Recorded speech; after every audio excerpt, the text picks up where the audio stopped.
अगर हम धरती की सतह से ऊपर आसमान की तरफ जाने की बात करें तो हम इंसान तो चांद तक पहुंच चुके हैं, लेकिन क्या हम इंसानों ने धरती के अंदर कोर तक कभी पहुंचने की कोशिश करी है? तो दोस्तों आपको बता दूं, 24 मई 1970 में रशिया ने इस काम को अंजाम देने की एक बहुत ही बड़ी कोशिश करी, जिसे हम कोला सुपर डीप होल के नाम से भी जानते हैं। लेकिन 20 सालों से भी ज्यादा समय तक खोदने के बाद वो सिर्फ 40,230 फीट तक ही खोद पाए थे। ये गहराई 4 माउंट एवरेस्ट की गहराई से भी ज्यादा थी। लेकिन इतनी गहराई तक पहुंचने के बाद उस गड्ढे के एकदम डीपेस्ट पॉइंट का तापमान 500 डिग्री सेंटीग्रेड से भी ज्यादा हो गया था और इतने हीट में वहाँ कोई भी ड्रिलिंग मशीन काम ही नहीं कर रहा था। इसीलिए मजबूरन इस गड्ढे को 1992 में सील कर दिया गया। लेकिन इसका मतलब ये बिल्कुल नहीं है कि हमें धरती के सेंटर या कोर के बारे में उतनी गहरी जानकारी नहीं है। तो धरती की सरफेस से इसकी सेंटर की दूरी लगभग 6500 किलोमीटर है और सतह से लेकर सेंटर तक धरती अलग अलग लेयर्स में बटे हुए है। रिसर्चर्स के अनुसार जब पृथ्वी अतीत में ठंडी होने लगी तब भारी मटेरियल्स पृथ्वी के एकदम सेंटर यानी कोर लेयर्स में चले गए और हल्के फुल्के मटेरियल क्रस्ट लेयर पर आ गए, जो कि इसका ऊपरी हिस्सा था।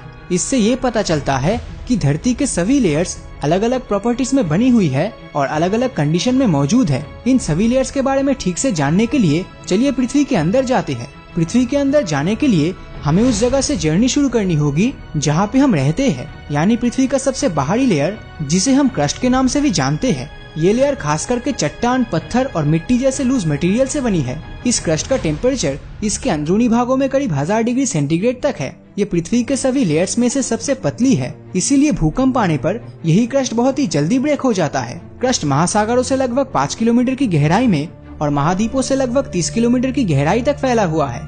यानी अगर कोई महासागर के सतह से 5 किलोमीटर तक की खुदाई करे तो वो धरती के अगले सतह पर पहुंच जाएगा। वही दूसरी ओर किसी महाद्वीप से इसके अगले लेयर तक पहुंचने के लिए उसको 30 किलोमीटर तक की खुदाई करनी पड़ेगी और यही खुदाई करते करते हम पहुंच जाएंगे धरती के दूसरे लेयर यानी मेंटल पर। मेंटल तकरीबन 2900 किलोमीटर तक गहरा है और ये सुपर हीटेड रॉक से मिलकर बनी है। पृथ्वी की सबसे बड़ी लेयर मेंटल 2 हिस्सों में बटा हुआ है। इसका ऊपरी लेयर क्रस्ट और आउटर मेंटल से बनी है, जिसे लिथोस्फीयर भी कहते हैं। यहाँ का तापमान करीब 1300 डिग्री सेल्सियस के आसपास होता है। क्रस्ट और आउटर मेंटल से बनी लिथोस्फीयर को हम धरती का शेल कह सकते हैं। जिस तरह अंडे अपने शेल की मदद से अंदर के लिक्विड हिस्से को रोक के रखता है, ठीक वैसे ही ये लिथोस्फीयर अपने नीचे बनी सेमी लिक्विड लेयर एस्थिनोस्फीयर को क्रस्ट तक जाने से रोकता है।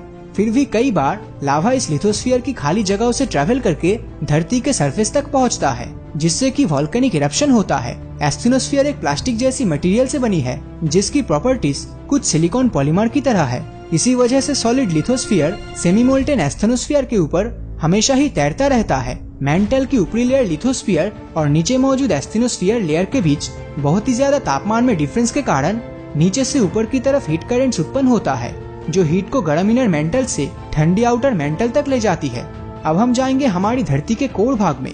धरती का कोर मेंटल की तरह 2 हिस्सों में बटा हुआ है। कोर के ऊपरी हिस्से को आउटर कोर और एकदम सेंटर यानी अंदरूनी हिस्से को इनर कोर कहा जाता है। आउटर कोर लगभग 2260 किलोमीटर गहरी एक लिक्विड लेयर है, मगर ये बना है आयरन मेटल से। यहाँ का टेम्परेचर लगभग 4900 डिग्री सेल्सियस होने के कारण सभी आयरन लिक्विड स्टेट में कन्वर्ट हो चुका है। इस आउटर कोर के बिना धरती पर कभी लाइफ पॉसिबल ही नहीं होता, क्योंकि आउटर कोर में लिक्विड मेटल्स के मूवमेंट से ही धरती की मैग्नेटिक फील्ड बनती है और इस मैग्नेटिक फील्ड के कारण ही हम कंपास का यूज कर पाते हैं।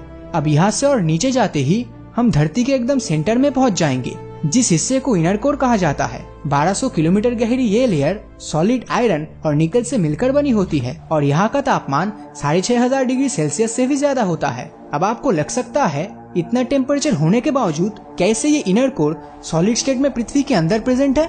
इसका जवाब देते हुए साइंटिस्टों ने कहा कि ये इनर कोर्स दूसरे लेयर्स के प्रेशर के कारण ही सॉलिड स्टेट में प्रेजेंट है, क्योंकि more pressure means higher boiling point. इसी मैकेनिज्म का इस्तेमाल करके प्रेशर कुकर में खाना बनता है, जहाँ पर ज्यादा प्रेशर के चलते चीजें नॉर्मल बॉइलिंग पॉइंट से ज्यादा टेम्परेचर पर बॉयल होती है। मगर पृथ्वी की गहराई में इतने लेयर्स और उनकी इस कंडीशन के बारे में हमारे साइंटिस्ट को आखिर कैसे पता चला? तो पृथ्वी के अंदर की बनावट को स्टडी करने के लिए वैज्ञानिकों ने सिस्मिक वेव्स का इस्तेमाल किया। सिस्मिक वेव्स की टाइमिंग और स्ट्रेंथ हमें पृथ्वी के अंदर बिना देखे ही इसकी इंटीरियर बताती है, जो भूकंप और इंसान द्वारा विस्फोटों के कारण उत्पन्न होता है। ये एनर्जी वेव्स पृथ्वी की गहराई में मौजूद रॉक्स की डेंसिटी बदलने पर उत्पन्न होता है। इसके अलावा वैज्ञानिक डीप रॉक्स के ऊपर भी स्टडी कर रहे हैं जब वॉल्केनिक इरप्शन की वजह से पृथ्वी की गहराई में से मैग्मास बाहर आती है तो तब इन पत्थरों को एनालाइज करने पर साइंटिस्ट को पृथ्वी की गहराई में मौजूद इन मैटर्स के प्रॉपर्टीज और इंटीरियर्स का पता लगता है।